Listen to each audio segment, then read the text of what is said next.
Hello, I'm back for one of my infamous top 5 lists. Yes, it's that top 5 thing that I used to do a long time ago. I don't even know when the last one I did was. And it's also a board game video, which again I used to do, which I haven't done for a very long time. I just haven't had time to do these things.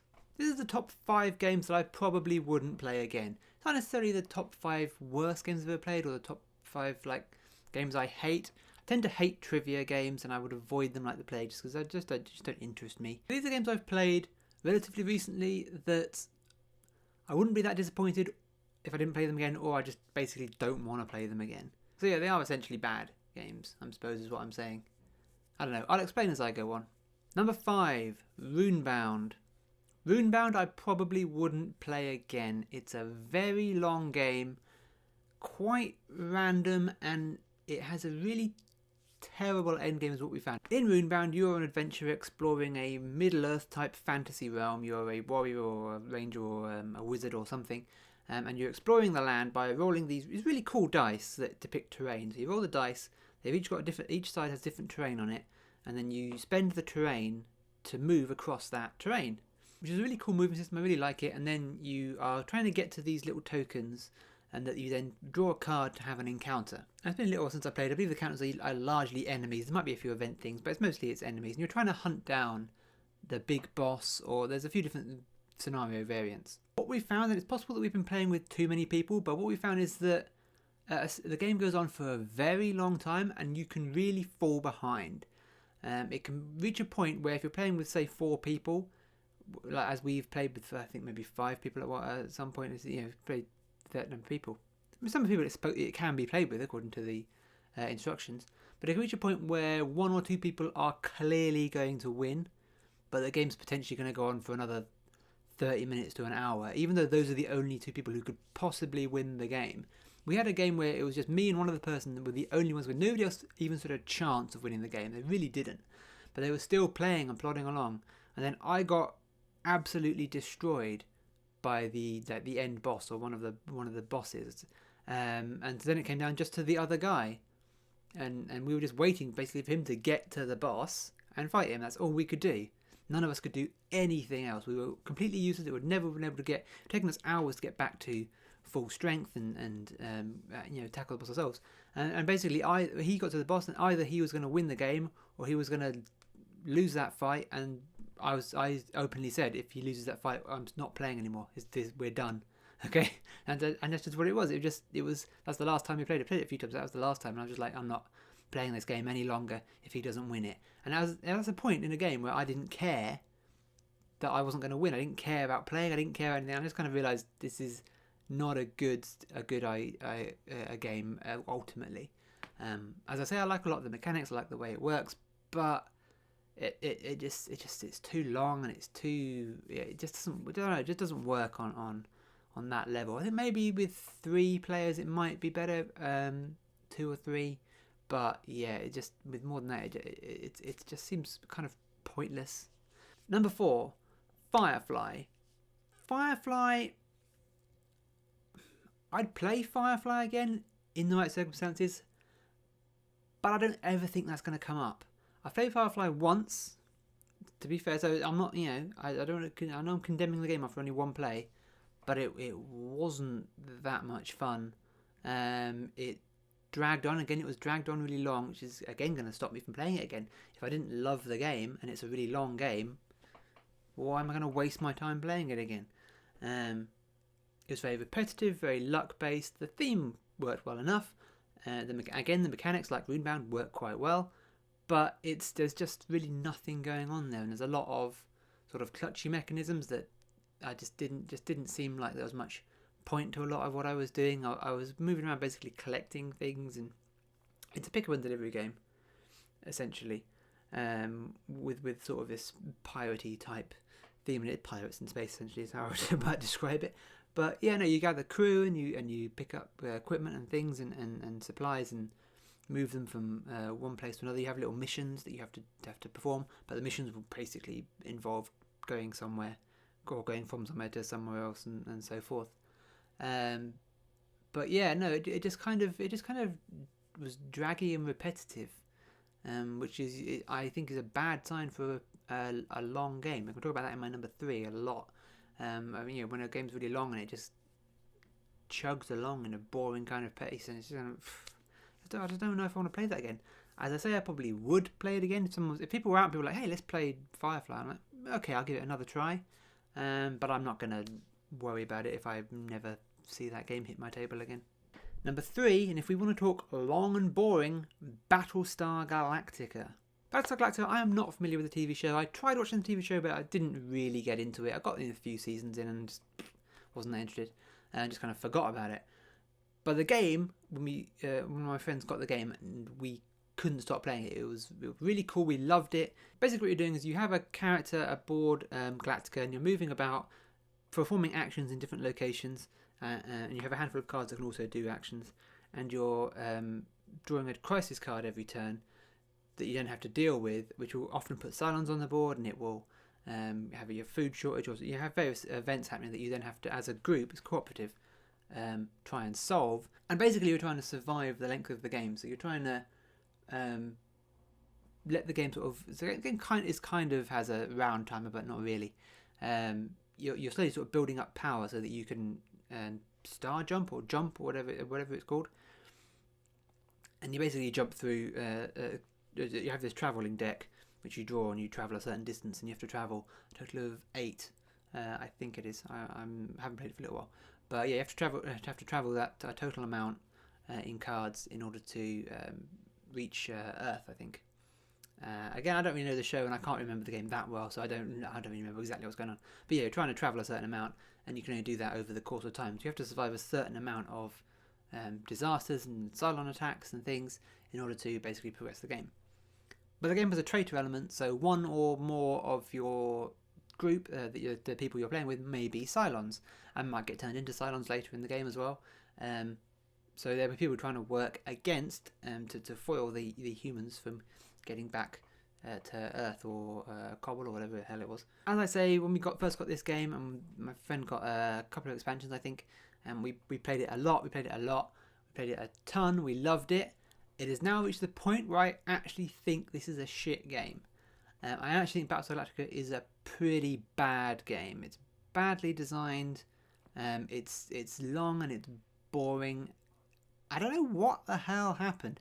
I've seen this quite a lot in reviews, and people I talked about the game with, is that at some point you just kind of flip on Battlestar Galactica and just go, this game is amazing, and then you suddenly go, this game's shit. Why are we playing this?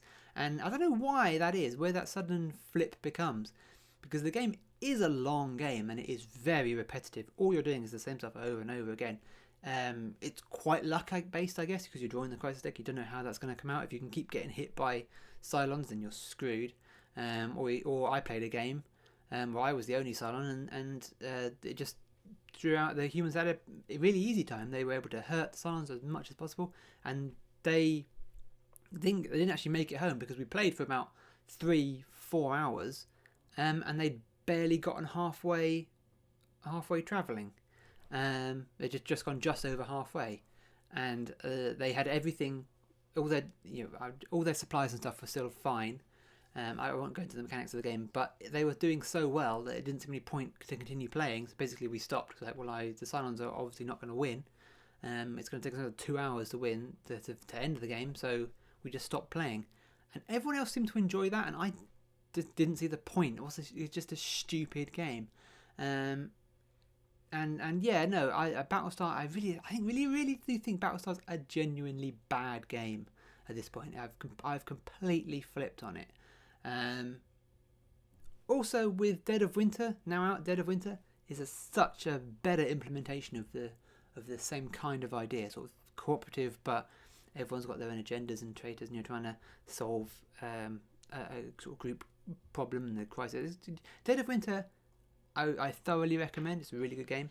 Battlestar, I just don't want to play it anymore. But in a weird way, I would still recommend Battlestar for people who haven't played it before, people who like the sound of the theme, like the sound of it, the whole thing. I'd still say, yeah, play it, but with the warning, you may eventually get sick of it.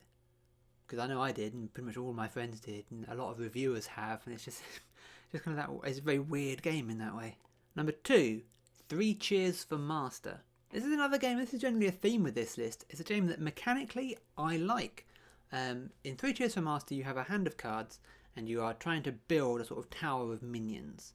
You're trying to appease the master, I guess. You are like this overlord minion, or like leader minion, trying to build a little pyramid or tower or sort of stack of minions who all have their own unique powers.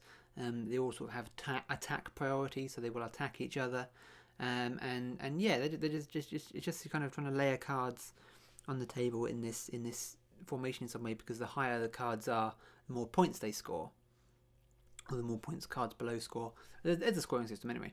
And you have the option to play cards against each other, against other people, sort of to make their cards move about and things. It's a little bit, not munchkin. I guess munchkin is kind of the word I'm looking for. A little bit smash-uppy type. You know, you've got your unique hand, and you're trying to play cards all over the place to mess with other people. Problem was that while you were building your tower to try and get your best score possible, you had a big stack of cards that you were then drawing back to refill your hand, and shuffled into that deck were these sort of end of round. I can't remember what they're called, but they're basically what happened. As soon as they appeared, they caused all your cards to activate, and that would usually mean that minions would attack each other, and things would sort of fall apart. And what you were trying to do is to move minions around in other people's towers so that their towers would fall down, and they wouldn't be scoring the points and things like that. But because these cards will come out completely at random, it was impossible to mitigate against. You basically could just do the best you possibly could, and then hope that no one messed with you before the card came out. But if you had a turn, and then this guy had a turn and he attacked you, and this guy had a turn and he attacked you, and at the end of his turn that card came out, well, you were screwed. You had no way of counteracting that. They were both going to do well, and you were going to do badly by sheer dumb draw luck of the cards. That's just by chance. If you happen to get another turn and you could fix what they had done, then great. But the card comes out completely at random, and oh, screwed. Suddenly your minions are all killing each other, and yeah, it's just wow. And it just added this incredibly random element to what was quite a cool sort of building card-based game. You're sort of messing with people and building your tower, and then just randomly it was all kicking off, and it wasn't very well balanced at all. You were kind of planning in your head, thinking, because you had to think which cards will I keep. You could throw away cards and keep other cards, and your hand was relatively limited. And then you're sort of making all these plans, but that was just completely at random. And I've only played this game once, and I just don't think I'd want to play it again. It just didn't work for me. It was too bizarre. As I say, I liked the mechanics of it, but I don't know. Maybe I'd give it another try, but it just seemed like a mess. Number 1, which is a game that I would absolutely never play again, and I played it at Drafts, the Board Game Cafe, and that is The Walking Dead Risk. We all know Risk. I actually don't mind Risk. I'd happily play Risk well enough with sort of non-gamery people who sort of knew it. If you probably know Risk without being a gamer. I'd happily, as I say, play Risk again. It's a bit long and repetitive, as a complaint I keep having, but I don't hate it, as gamers often turn against it. Walking Dead Risk, however, is a completely different, very stupid game. Basically what happens in Walking Dead Risk is it has a timer, so it has sort of a round counter, and you're trying to build up on the board to score the most points at the end, and there's various different ways of doing this, and you have sort of hands of special powers and things. But what happens every turn is that zombies randomly show up on the board and attack your people, and I couldn't figure out if there was any sort of pattern to this that I was maybe able to game theory, but it just seemed like zombies just appeared at random, attacked you, potentially took over your territories, and then you had to completely rethink everything you were doing every turn, potentially. And the thing is, it got worse as the game went on. There were more as the game went on, each round there was more zombies appearing, more stuff happening, and you were fighting the other players, but you didn't really have time to do that. You had to build up your territories and defend against the zombies. You didn't have time to sort of conquer places and do the normal Risk things. And it was just incredibly messy and random and just kind of stupid. And as I say, you were playing a number of rounds, then at the end you had whoever had the most points won, and it just seemed ludicrous. It just seemed like, I don't know why someone thought this was a good idea. It's Risk as if the Risk was attacking you back. It was sort of it had that kind of co-op mechanic almost of a pandemic type game where there's the game is attacking you, but you're also trying to attack the other players. And if you were getting bullied by the zombies and then the other players just come in and wipe you out, then well, you're kind of screwed. But then it was probably going to happen to one of them later, and I don't know. It looked like a strategic game, and it was one of the least strategic experiences I've ever had in gaming. It was just weird and stupid. And you drew a card at the end of your turn that could give you bonus points if you could fulfill a certain thing. And some of them were really easy. Some of them were very conditional. Some of them were completely clutchy. Maybe you happen to have done this, and maybe you didn't. I don't know. It wasn't even remotely close to Risk. Maybe people like that, but I quite like war games and I quite like strategy. And this was just Risk with all the strategy sucked out of it. And maybe that appeals to you, but it was stupid to me. So yeah, those are 5 games that I probably wouldn't play again. They're not necessarily the worst games, as I say, that I've ever played, but they're pretty high up there. They're pretty bad. Thank you for watching. Hope you found that interesting. Check out those games if you get the chance, but don't buy them. I would advise maybe Battlestar. You might get quite a lot of use out of that, but I won't play it with you. Thank you for watching. Check out all my other board game reviews and little talks that times I've talked about board games and my reviews, or my videos even, on the board game that I'm currently designing and working towards getting a printed copy up and running, and that will be out and about, and I'll figure out where that's going soon. Like and subscribe to my channel, and comment below in the board games that you hate. I want to hear what games have you played that you just thought, what the hell is this crap? But yeah, there's games that you would never play again. I'm sure Kaylee would probably say most of my collections you would never play again, but comment below and find me on Facebook and Twitter and all the above and all the below, all those things on the side and stuff like that. Thanks again. The end.